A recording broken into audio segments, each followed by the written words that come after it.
Dear student, study with Shashank में आपका स्वागत है। हम लोग बात कर रहे हैं बाल विकास के। बाल विकास में आज हम लोग डिस्कस करेंगे जो प्रश्न पेपर में रिपीट होते हैं, उन प्रश्नों को डिस्कस करेंगे तथा उनके पेपर में पूछे जाने की संभावना सबसे अधिक होती है। आज का ये हमारा टॉपिक है बाल विकास से संबंधित। जो टॉपिक है सभी शिक्षक भर्ती से संबंधित सभी एग्जाम के लिए है, किसी पर्टिकुलर एक शिक्षक भर्ती एग्जाम के लिए नहीं है। ये सभी शिक्षक भर्ती के एग्जाम के लिए है। जैसे आपका यूपी टेट हो, हरियाणा टेट हो, पंजाब टेट हो, सी टेट हो या फिर आपका केवीएस एनवीएस एग्जाम हो, सब शिक्षक भर्ती से संबंधित आज की ये हमारा वीडियो है। काफ़ी इंपॉर्टेंट प्रश्न है। वीडियो स्टार्ट करने से पहले आपसे कहूँगा कि वीडियो लास्ट तक जरूर देखिएगा, क्योंकि अच्छे पॉइंट हैं तथा इनके पेपर में पूछे जाने की संभावना सबसे अधिक रहती है।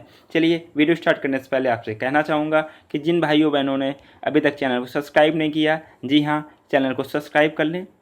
चैनल को सब्सक्राइब कर लें। टेलीग्राम चैनल से जुड़ने के लिए हमारे टेलीग्राम चैनल की लिंक है t.me/KNASSAS123। आप हमारे टेलीग्राम चैनल से जुड़ सकते हैं तथा डिस्क्रिप्शन में टेलीग्राम चैनल की लिंक है तथा वहाँ से भी आप टेलीग्राम से जुड़ सकते हैं। जिन भाइयों बहनों को कोई भी समस्या हो किसी भी एग्ज़ाम की तैयारी के लिए, शिक्षक भर्ती संबंधित एग्जाम की तैयारी के लिए, वो आप हमारे व्हाट्सएप नंबर से संपर्क करके अपनी तैयारी को बेहतर बना सकते हैं या फिर मार्गदर्शन ले सकते हैं। हमारा व्हाट्सएप नंबर है 9936153933। चलिए हम लोग स्टार्ट करते हैं आज का अपना वीडियो, अपना लेक्चर, जिसमें हम लोगों ने डिस्कस किए हैं काफ़ी इंपॉर्टेंट प्रश्न। जी हाँ, पहला प्रश्न हमारा है, बच्चों में नैतिकता की स्थापना के लिए सर्वोत्तम मार्ग है कि कौन सा सर्वोत्तम मार्ग है? ऑप्शन नंबर फर्स्ट, उन्हें धार्मिक पुस्तकें पढ़ाना।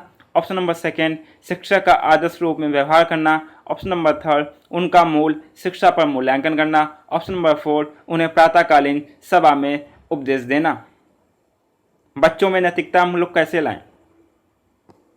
जी हाँ, राइट आंसर है option number B is right answer. शिक्षक का आदर्श रूप में व्यवहार करना। जी हाँ, बच्चे सबसे ज़्यादा समय घर के बाद विद्यालय में व्यतीत करते हैं और बच्चे टीचर को ही अपना आदर्श मानते हैं। अगर टीचर उनके साथ अच्छा बिहेवियर कर रहा है, नैतिक रूप से उसको पढ़ा रहा है, समझा रहा है, डांटने का तरीका भी उसका नैतिक रूप से है, तो सबसे सर्वोत्तम मार्ग है नैतिकता की स्थापना करना, टीचर का आदर्श रूप में व्यवहार करना। बच्चे टीचर का बिहेवियर है उनका अनुसरण करते हैं सबसे ज़्यादा। Option number B is right answer.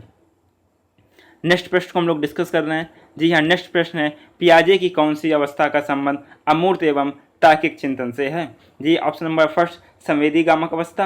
Option number second, पूर्व संक्रियात्मक अवस्था। ऑप्शन नंबर थर्ड, अमूर्त संक्रियात्मक अवस्था।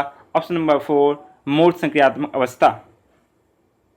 जी हाँ, हम लोग पियाजे की बात कर रहे हैं। जी हाँ, पियाजे संज्ञात्मक सिद्धांत से संबंधित हैं। पियाजे एग्जाम में पूछ लिया जाता है कि पियाजे किससे संबंधित है? संज्ञानात्मक सिद्धांत से। जी हाँ, इसका राइट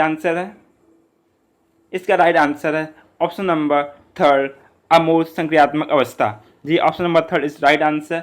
अमूर्त संक्रियात्मक अवस्था की एज डिफरेंस क्या होता है? जी हाँ, 11 से 15 वर्ष तक अमूर्त संक्रियात्मक अवस्था का एज डिफरेंस रहता है, 11 से 15 वर्ष तक। नेक्स्ट प्रश्न को हम लोग डिस्कस करते हैं, काफ़ी इंपॉर्टेंट प्रश्न है। जीन पियाजे द्वारा परिभाषित चरण जिसमें ज्ञानात्मक विकास की शुरुआत शिशु द्वारा अपनी संवेदना एवं गतिविधियों का इस्तेमाल दुनिया को समझने के साथ होती है कहलाता है? ऑप्शन नंबर फर्स्ट, संवेदी मोटर अवस्था। ऑप्शन नंबर सेकंड, संचालन पूर्व अवस्था। ऑप्शन नंबर थर्ड, साकार अवस्था। ऑप्शन नंबर फोर, इनमें से कोई नहीं। जी हाँ, प्रश्न को सबसे पहले आपको पढ़ना है। प्रश्न में क्या दिया गया है कि जीन पियाजे द्वारा परिभाषित चरण जिसमें ज्ञानात्मक विकास की शुरुआत शिशु द्वारा अपनी संवेदना, मतलब शिशु अपनी संवेदना को व्यक्त कर रहा है कि दुनिया को समझने के लिए क्या कहलाता है? जी हाँ, अब शिशु की जब संवेदना है तो इसकी अवस्था क्या कहलाएगी? Option number first is right answer, संवेदी मोटर अवस्था।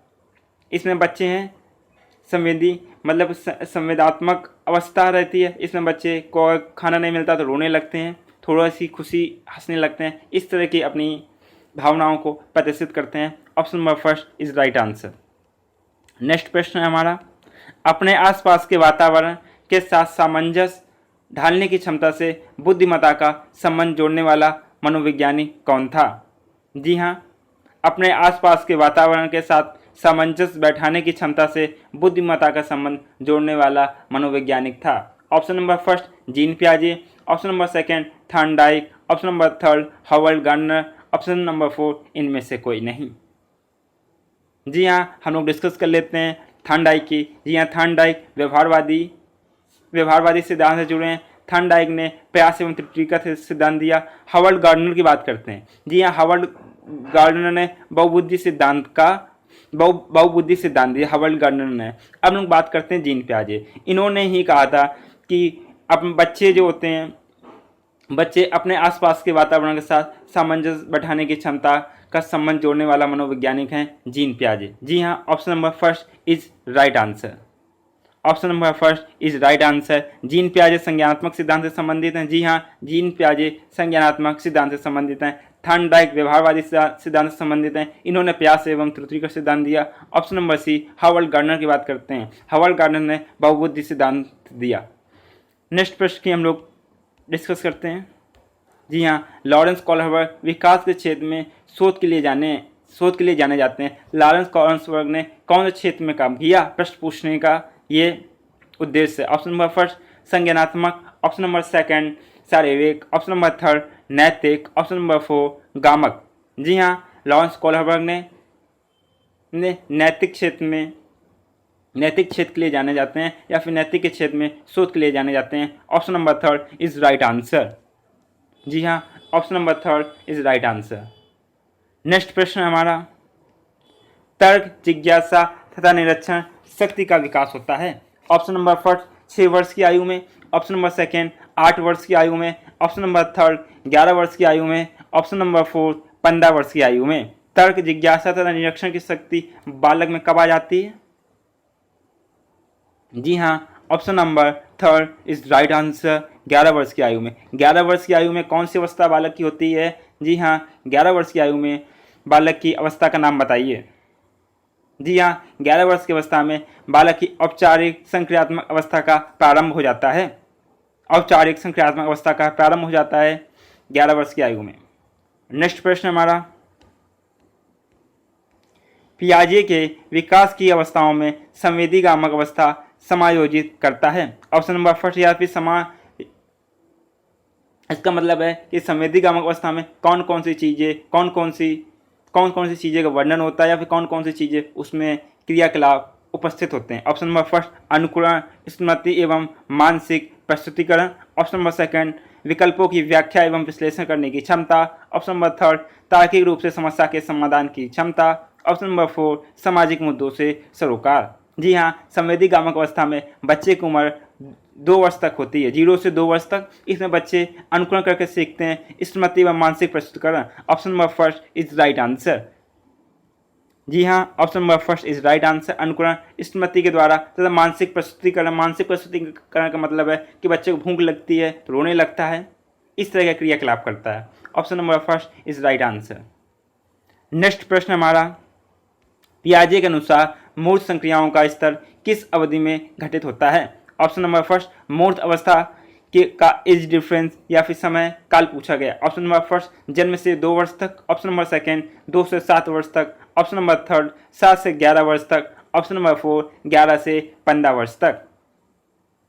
जी हाँ, राइट आंसर इसका है option number third is right answer. 7 से 11 वर्ष तक की अवस्था मूर्त संक्रियात्मक अवस्था कहलाती है। नेक्स्ट प्रश्न है हमारा, अब हम लोग बात कर लेते हैं अवस्थाओं का एज डिफरेंस, उसमें कौन सा काल कितने समय के लिए रहता है। संवेगात्मक गामक स्तर की बात करते हैं 0 से 2 वर्ष तक। पूर्व संक्रियात्मक स्तर 2 से 7 वर्ष तक। मूर्त संक्रियात्मक स्तर 7 से 11 वर्ष तक। औपचारिक संक्रियात्मक स्तर 11 से 15 वर्ष तक। जी हाँ, औपचारिक संक्रियात्मक स्तर 11 से 15 वर्ष तक हम लोग कह सकते हैं या फिर होता है। नेक्स्ट प्रश्न को हम लोग डिस्कस करते हैं, मनोवैज्ञानिक वाइगोट्स्की कहाँ के थे? एग्जाम में पूछे जाने वाला प्रश्न है। मनोवैज्ञानिक वाइगोट्स्की कहाँ के थे? Option number first Japan, option number second रूस, option number third France, option number four चीन। जी हाँ, राइट आंसर है option number second is right answer. मनोवैज्ञानिक वाइगोट्स्की रूस के थे। Option number B is right answer. Vygotsky ने किसका सिद्धांत दिया? जेपीडी का सिद्धांत वाइगोट्स्की ने दिया। जोन ऑफ पॉक्सिमिक्सल, जेपीडी का सिद्धांत वाइगोट्स्की ने दिया। जेपीडी सिद्धांत जिसको बोलते हैं, जेपीडी का सिद्धांत वाइगोट्स्की ने दिया। वाइगोट्स्की रूस के वैज्ञानिक थे।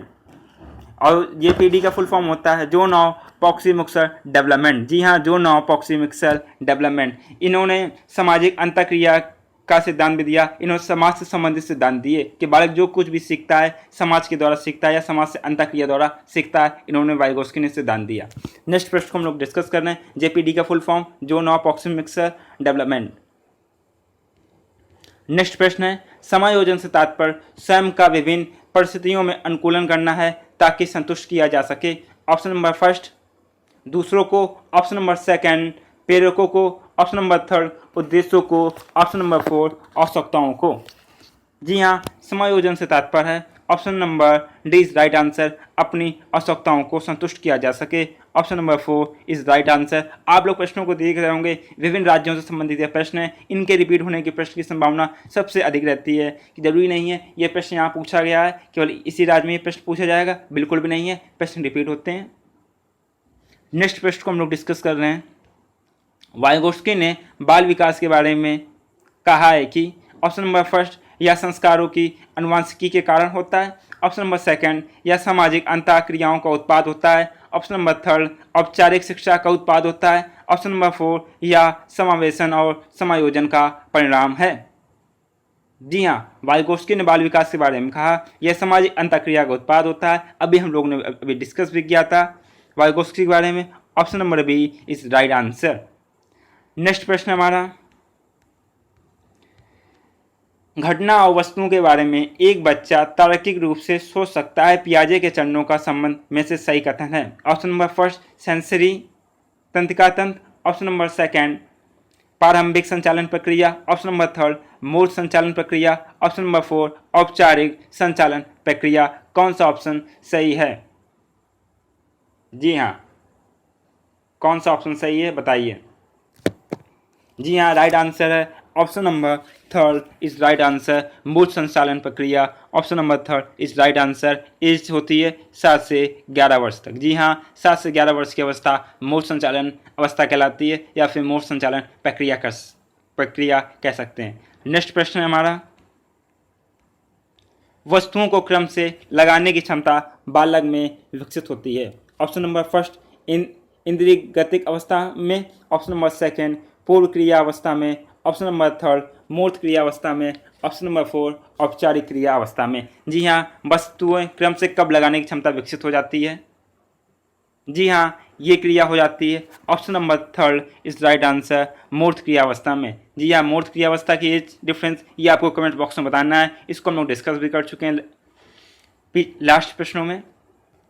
नेक्स्ट प्रश्न को हम लोग डिस्कस कर रहे हैं। नेक्स्ट प्रश्न है, रोहित ने अजय की डेस्क से ली हुई पेंसिल वापस रख दी क्योंकि उसे पकड़े जाने पर सजा मिलने का डर था। यह कोल्हबर्ग के किस स्तर को बताता है? ऑप्शन नंबर फर्स्ट पूर्व परंपरागत स्तर, ऑप्शन नंबर सेकंड परंपरागत स्तर, ऑप्शन नंबर थर्ड उत्तर परंपरागत स्तर, ऑप्शन नंबर 4 पूर्व संक्रियात्मक स्तर। जी हाँ, राइट आंसर इसका क्या होगा? राइट आंसर है option number first is right answer, पूर्व परंपरागत स्तर। इसको जब किसी अवस्था में किसी डर का भय होता है या सजा मिलने का डर होता है, वो अवस्था पूर्व परंपरागत स्तर कहलाता है। Option number first is right answer. पूर्व संक्रियात्मक स्तर ये तो जीन पियाजे से संबंधित है, ऑप्शन नंबर डी तो होना ही नहीं था। नेक्स्ट प्रश्न को हम लोग डिस्कस कर रहे हैं। कोहलबर्ग के नैतिक विकास के सिद्धांत एवं उसकी विभिन्न स्तरों के अनुसार निम्न में से कौन सा सोपान उनके द्वारा प्रतिपादित नहीं है या फिर उन्होंने उसका सिद्धांत नहीं दिया है? ऑप्शन नंबर फर्स्ट आत्म केंद्रित निर्णय, ऑप्शन नंबर सेकंड परस्पर एक रूप अभिमुखता, ऑप्शन नंबर थर्ड वैयक्ता व विनिमय अभिमुखता, ऑप्शन नंबर 4 सामाजिक अनुबंध विधि सम्मत अभिमुखता। कौन सिद्धांत नहीं दिया है कोहलबर्ग ने? जी हाँ, कोहलबर्ग ने option number C is right answer. Kohlberg ने वैयक्तिकता व विनिमय अभिमुखता का सिद्धांत नहीं दिया है। कौन कौन से सिद्धांत दिए उनको हम लोग डिस्कस कर रहे हैं। जी हाँ, कोहलबर्ग ने पूर्व परंपरागत स्तर दिए थे। कोहलबर्ग ने पूर्व परंपरागत स्तर दिए थे जिनमें से 3 चीजें आती हैं, आत्म केंद्रित निर्णय, दंड तथा आज्ञा पालन अभिमुखता तथा थर्ड है यांत्रिक सापेक्षिक अभिमुखता। अब हम लोग परंपरागत स्तर की बात करते हैं। जी हाँ, परंपरागत स्तर में परस्पर एक रूप अभिमुखता पाई जाती है। अधिकार संरक्षण अभिमुखता पाई जाती है। अब थर्ड हमारा उत्तर परंपरागत स्तर। जी या उत्तर परंपरागत स्तर में कौन सी घटनाएं होती हैं? उत्तर परंपरागत स्तर में सामाजिक अनुबंध, विधि संबद्ध अभिमुखता, और सेकंड है सार्वभौमिक नैतिक सिद्धांत या अभिमुखता। इसमें बच्चा आदर्श नैतिकवादी होता है, आदर्श नैतिकवादी होता है। ऑप्शन नंबर नहीं, थर्ड पॉइंट है जो हमारा उत्तर परंपरागत स्तर, आदर्श नैतिकवादी कह सकते हैं हम लोग उसको। नेक्स्ट प्रश्न को हम लोग डिस्कस कर रहे हैं, जो नौ प्रॉक्सिमल डेवलपमेंट का प्रत्यय दिया है, किसने दिया? अभी हम लोग बात की थी। ऑप्शन नंबर फर्स्ट बंडूरा द्वारा, ऑप्शन नंबर सेकंड पियाजे द्वारा, option number third Skinner, option number D Vygotsky. किसने जो नौ प्रॉक्सिमल का दिया था बताना आपको, अभी हम लोग डिस्कस किया है। जी हाँ, राइट आंसर है option number D is right answer, Vygotsky ने इसका सिद्धांत दिया था। नेक्स्ट प्रश्न को हम लोग डिस्कस कर रहे हैं। नेक्स्ट प्रश्न हमारा, पियाजे के संज्ञानात्मक सिद्धांत की अवस्थाओं का क्रम निम्न है, या फिर संज्ञानात्मक अवस्था कौन से क्रम में है? ऑप्शन नंबर फर्स्ट संवेदात्मक काल, मूर्त संक्रियात्मक काल, पूर्व संक्रियात्मक काल, या फिर औपचारिक संक्रियात्मक काल। चार अवस्थाएं के बारे में पियाजे ने वर्णन किया था। सेकंड ऑप्शन है संवेदात्मक काल, पूर्व संक्रियात्मक काल, मूर्त संक्रियात्मक काल, औपचारिक संक्रियात्मक काल। ऑप्शन नंबर थर्ड पूर्व संक्रियात्मक काल, संवेदात्मक गामक काल, मूर्त संक्रियात्मक काल, औपचारिक संक्रियात्मक काल। फोर्थ ऑप्शन है पूर्व संक्रियात्मक काल, संवेदात्मक गामक काल, औपचारिक संक्रियात्मक काल, मूर्त संक्रियात्मक काल। कौन सा ऑप्शन सही है आपको बताना है।